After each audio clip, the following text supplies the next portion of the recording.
તમારા સપોર્ટની બહુ જ જરૂર છે એટલે આપણે વ્લોગ બનાવવા મારે પણ જરૂર છે ભલે દાઢી તો દુખાય સાઈડ દેખાય ને એકણ મોર આવ્યો છે બતાવતા તમને લાઈવ વાતા ને બાજુમાં લેબડી છે ને અમારે જોવા જઈએ તો અમને તો ચમત્કાર જેવું લાગે છે અનુવાસ થાય એટલે મારી સ્ત્રીએ બગડી હેલો યુટ્યુબ ફેમિલી કેમ છો બધા મજામાં ને મજામાં છો મજામાં ને હવે તો મજામાં રહેવું પડશે કારણ કે આ જિંદગી છે પતંગ ના દોરા જેવી ક્યારે કટતી જાય કોઈ નક્કી નહીં એટલે હંમેશા મોજમાં ને મોજમાં જ રહું ગાઈઝ આપણા છે સવારનો વ્લોગ બનાવવાનો મેળ નહોતો આવ્યો બપોરે જઈને આજે 100 જ પડી છે 6 થી 1:30 થઈ જશે કારણ કે જેમ કે આપણે છે ને દાઢ બહુ દુખતી હતી તે બપોરે દવા ગળી સવારે પણ ગળી અને અત્યારે ટાઈમ ફરીથી થઈ ગયો છે ને થોડું થોડું દુખાય છે પણ તોય આપણા ગાયને એવું દોઈને ઘેર આવ્યા છીએ તેવું થોડું વ્લોગ બનાવીએ શૂટ કરીએ અને ગાઈઝ તમારા સપોર્ટની બહુ જ જરૂર છે એટલે આપણે વ્લોગ બનાવવા મારે પણ જરૂર છે ભલે દાઢી તો દુખાય પણ અમારા આજુબાજુ યશવી યાદ દે છે ને હું ના બનાવું એટલે મને પણ મૂડવાળી મેલીફ ના બનાવ્યું અરે પણ ગાઈસ વસ્તુ એવું છે ને કે તમે જ વિચાર કરો કે આપણે ફેમિલીમાં કોઈ આવું થતું હોય ને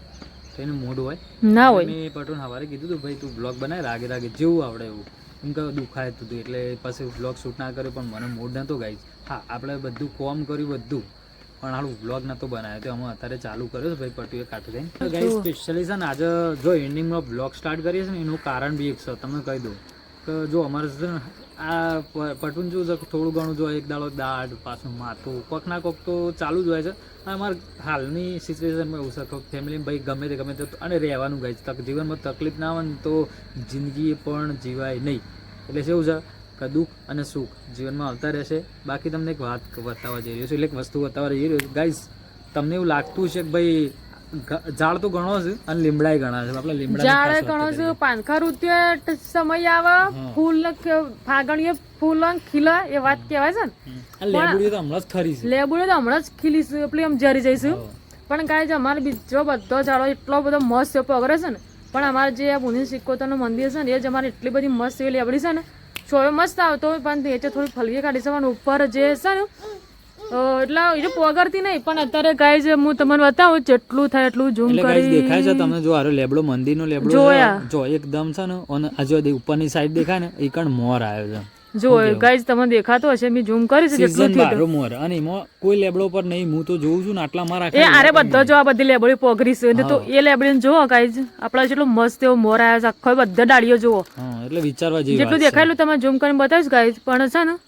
એટલે એવું કેવું થાય છે કે વાત સાચી છે ગાઈઝ આપણે તો કોઈ તમને બ્લોગમાં ખોટું નહીં બતાવતા તમને લાઈવ વાતા ને બાજુમાં લેબડી છે ને અમારે જોવા જઈએ તો અમને તો ચમત્કાર જેવું લાગે છે બાકી જોવા જઈએ તો મંદિરનો સીઝન ભલે બધો મોર આવતા છે પણ અમારા બુની સિકોતરની લેબડી છે ને એટલે અત્યારે પણ મસ્ત મોર આવ્યો છે નહીં લેબડામાં જો હમણાં તમે બીજી કયો કેરી કયો પછી બીજી કોઈ ફરાદી હોય ને તો એને છે ને એ સીઝનમાં આવે અને બારે માસે આવે છે બારે માસે પણ આ લીમડો એવો વસ્તુ કોઈ જગ્યાએ જોયો જ નહીં એ દવા વાળું એવું આવે પણ આરે કોઈ દવા ચાકર ખરી હોય ને કશું જ નહીં ને આજે આપણે પોણી બી નહીં પાતો તો એ જો અત્યારે એટલો મસ્ત એવો મોર આવ્યો છે પણ તમને જો ભાઈ સાચી લાગે ને તો યાર કોમેન્ટ કરજો જો ગાઈસ તમે ફરીથી બતાવી દેવું છું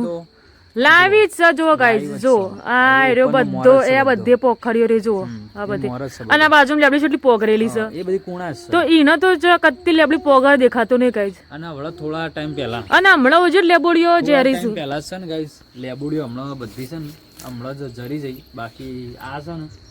એ જરી અને પાછું મોર આવે એટલે અમને નવાઈ લાગી અને પહેલી વેલા અમે જોયું આવું પહેલા નતું થતું આટલો વનનો થયો ને લેબડો લગભગ અમારે આવ્યું હશે 10-15 વર્ષની વાત છે હું લગન કરીને આવ્યા તાણે અડધી લેબડી તો હતી જ તેના પહેલા જેવડી લેબડી હતી કદી આવું નતું બન્યું પણ આ વખતે એવું બન્યું છે ને ગાઈસ એટલે અમને નવાઈ લાગીશ બાકી તમને એટલા માટે બતાવી બ્લોગમાં તમને આમ સાચું લાગે તો ને ભાઈ જે તમારી મનની ઈચ્છા પણ આપણે લાવી જ બતાવી છે ને ગાઈસ તમને જે છે લાવી બતાવી છે અને અમે છે ને અત્યારે 6:30 થઈ જશે ને આપણા પાછો ફરીથી ખેતરમાં જઈએ અને મારે જવું છે ગાઈસ દૂધ ભરાવા ભાઈ દૂધ ભરાવા પપ્પા જતા પણ પપ્પા રસોડામાં જતા રહે એટલે મારો વારો એટલે આજે પપ્પા તો જ્યાં રસોડામાં ગમો યશવી દૂધ ભરી આવે એટલે તમારી ઇસ્ત્રી હોશ કરાવવા છે ઓ ગાઈસ મારા છે ને અત્યારે હું થોડું બ્લાઉઝ ની કટિંગ કર્યું પણ ઇસ્ત્રી મારે કંઈ કર્યું તો મજા નહીં હતી યશબીન હંગાથી મોકલાવી છે ઇસ્ત્રી થોડી હોશ કરાવતા આવું અને હું જાઉં તે ગાયનો ચાર ની હું પેસ્ટ નાખતા આવું અને યશબી જશે દૂધ ભરાવા મારી ઇસ્ત્રી હોજ કરાવે અને મનુ હોશ થાય એટલે મારી ઇસ્ત્રીએ બગડી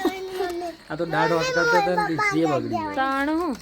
આર્યો મને તો ચાવી હંતાડી દીધી છે તાર છોકરો કેસ ખબર જો પેલા ચાવી હંતાડી દીધી અને પાછું કેસ ખબર કે હું તમને 10 રૂપિયા આલું 10 રૂપિયા લાલચ આલે છે પણ કે મને ગમમાં લઈ જાઓ હા એ રાકેશ મને લાગે આમાં આ બોલો આ રાજુ માન ઘેર જવા વાળો બીજો આવ્યો એ નહીં પણ તારો છોકરો મને લાલચ ચાલે છે કે પપ્પા મને ગોમમાં લઈ જાઓ કે હું તમને 10 રૂપિયા આલું જી કે રહ્યો છે હા ચલ કોદે છે હું શાંતિ ખાલી તો દેખાતો નહીં આતો ત્યાં ભાને મહિના ખેતો નહીં રે ઓ ઓલે યાર તે રાતે ને જો ગાઈ જા છે ને વેજી ભાઈ અમે મારે તો એટલે અમે નતો મારે પપ્પાએ રાતે 12 વાગે કોક મારેલો હતો હું કહીએ જો બાબાએ મારે તો ને હા એને યોન તો ઊંઘમાં જતું હતું એને ખબર નહીં પાછો અત્યારે પંચાયત કરવા આવી ગયો ખબર હોય એ વાત કરું છું તો આ તો 2 દાડા પહેલા મારે તો હું કોઈ થઈ ગયો ના પણ પેલો કૂદ્યો એટલે મોં વળી અત્યારે કોઈ પેલો દર પાડ્યો એ લઈ આલી પડા તો ઓહો આ તો ગાઈસ કાટું પણ કરી એના અત્યારે મને કટિંગ કરતા જ નતું ફાવતું સારું હેડો જોઈએ હોશ થાય તો ઠીક ન કહ જય રામ આપી ન્યૂ જય રામ આપી તમારી સ્ત્રી અને આ તમારી બહેણી અને આ ચોપડી અમે અહીંયા ઘેર હો જોવો તો ખરા આમ ચેક કરવાની હોય દુકાનવાળો ચેક કરીને આલો આમ પાછું જોઈને વિચારીને જોજો પાછું હા આમ જો ભાઈ અમારી સ્ત્રી બીમાર પડી હતી પટુની લાઈટ થઈ ગઈ તે કોથળી પણ લઈ લો કીધું અંદર લાઈટ થઈ કેમ અંદર લાઈટ કરી ડાયરેક્ટ કર્યો અલે તારી આ લાઈટમાં લાઈટ છે અંદર લાઈટ થઈ બધું સાફ થઈ ગયું છે બળી ગઈ ને ચાઇના તું ચાઇના એને કીધું છે ચાલે તો ચાંદ તક નતર શામ તક વાપરો જલસા કરો નવી જોતી હોય હારામાંથી 2500 રૂપિયા જ હોય હા તમારી 300 રૂપિયાની સ્ત્રી ત્યાંના એક સ્ત્રી એટલી નથી વાલી એલઈડી ટીવી હતી સ્ત્રી હતી 1000 રૂપિયામાં કે 6 વસ્તુ હતી 1000 રૂપિયા સારા સડો 2 વાર તો ઘરમાં પડી રહી ને અમે અડધું વાર વાપરી એટલે હજી 6 મહિના થાય તો અઢી વાર વાપરી ગણી થઈ પૈસા વસૂલ આ બીજું કશું ના હવે પોતું મારતા છે ને કીધું ના ચાલે તો ચાંદ તક નંતર શામ તક પણ થોડી હાચવીને વાપરજો કરંટ બરંટ આવો તો ફરડેમ બંધ કરી દેજો નકા તું ડાયરેક્ટ પાછું કોઈ ગેરંટી નહીં એટલે છોકરો ને બોકરો તો ભૂલથી અડવા ના જતો બાજુ છોકરો તો નિહળતો પણ આરે સુધી કાલ ફૂલ પસવણ અને તમે વાપરો ને તો વિચારીને વાપરજો ગાય જો ઈશ્રીભાઈ અત્યારે રેલી કરાવી પણ ડાયરેક્ટ છે કોઈ ગેરંટી વોરંટી છે નહીં અને એના માટે ગાય અમારે છે ને વધારે પૈસા ખર્ચવા પડશે અત્યારે અમારા માટે શું બનાવીશ કેળો કંટોલા ગાય જો કંકોળોની સબ્જી ભાઈ આવી બીજું બધા જમવા ભાઈ અત્યારે વાગ્યા છે 8 અને આપણા ગાય છે ને વિડીયોને ભાઈ એન્ડ કરી દઈએ છીએ બરોબર પહેલાં જમી લઈએ કારણ કે મને લાગી છે ભૂખ ગાઈસ અને વિડીયો ઓલરેડી લોંગ થઈ જશે